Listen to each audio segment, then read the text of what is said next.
سارا ایک چھوٹے سے گاؤں میں پیدا ہوئی تھی جہاں ہر شخص اس کی خوبصورتی کا قائل تھا، لیکن اس کی سنہری آنکھوں کو اکثر عجیب نظروں سے دیکھا جاتا تھا۔ کچھ لوگ اسے حسن کی معراج سمجھتے تھے، جبکہ کچھ کے نزدیک یہ بدشگونی کی علامت تھی۔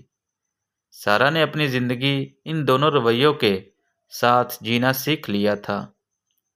وہ اپنے والدین کے انتقال کے بعد اپنی نانی کے ساتھ رہتی تھی، جو اس کی سب سے بڑی سہارا تھیں۔ نانی کی باتوں اور دعاؤں نے ہمیشہ سارا کو مضبوط بنایا، لیکن اندر ہی اندر وہ اس سوال کے جواب کی تلاش میں تھی کہ آخر اس کی آنکھوں کے پیچھے چھپے راز کیا ہیں۔ ایک دن گاؤں میں ایک اجنبی کی آمد ہوئی۔ اذان ایک نوجوان صحافی جو گاؤں کے قدیم آثار اور کہانیوں کی تحقیق کے لیے آیا تھا۔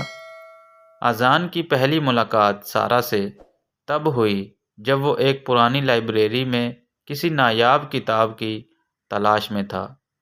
سارا کا کتابوں سے لگاؤ اور اذان کی گفتگو نے دونوں کو ایک دوسرے کے قریب کر دیا۔ اذان کو سارا کی سنہری آنکھوں میں ایک عجیب سی چمک دکھائی دی جو اسے مقناطیس کی طرح اپنی طرف کھینچ رہی تھی۔ گاؤں کی پرانی کہانیوں کے مطابق ایک گمشدہ خزانہ اسی علاقے میں دفن تھا اور اسے صرف ایک سنہری آنکھوں والی لڑکی تلاش کر سکتی تھی۔ اذان نے جب ان کہانیوں کی گہرائی میں جانا شروع کیا تو اسے معلوم ہوا کہ سارا وہ لڑکی ہے جس کے بارے میں روایات میں ذکر تھا۔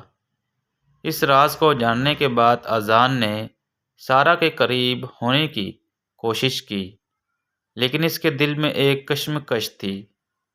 کیا وہ سارا سے محبت کر رہا تھا یا یہ صرف خزانے کی تلاش کے لیے سب کچھ تھا؟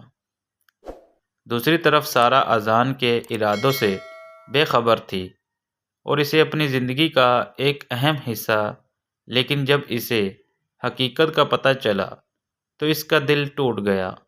اذان نے سارا کو یقین دلانے کی کوشش کی کہ وہ واقعی اس سے محبت کرتا ہے، لیکن سارا کے لیے یہ فیصلہ کرنا مشکل تھا کہ وہ اس پر بھروسہ کرے یا نہیں۔ ایک رات خزانے کی تلاش کے دوران سارا اور اذان کو ایک خطرناک گروہ کا سامنا کرنا پڑا جو اسی خزانے کی تلاش میں تھا۔ سارا نے اپنی ذہانت اور ہمت سے نہ صرف اپنی اور اذان کی جان بچائی بلکہ خزانے کا راستہ بھی تلاش کر لیا۔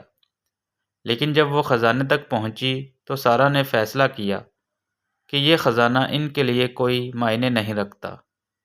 سارا نے خزانے کو وہیں دفن رہنے دیا اور اذان کے سامنے ایک شرط رکھی، اگر تم واقعی مجھ سے محبت کرتے ہو تو اس خزانے کو بھول جاؤ اور اپنی زندگی میرے ساتھ شروع کرو۔ اذان نے سارا کی بات مان لی اور دونوں نے اس کہانی کو ہمیشہ کے لیے دفن کر دیا۔ یہ کہانی صرف ایک خزانے کی تلاش نہیں تھی، بلکہ یہ محبت، اعتماد اور قربانی کی ایک لازوال داستان تھی جس نے ثابت کیا کہ کبھی بھی سب سے بڑی دولت دل کی سچائی اور محبت ہوتی ہے۔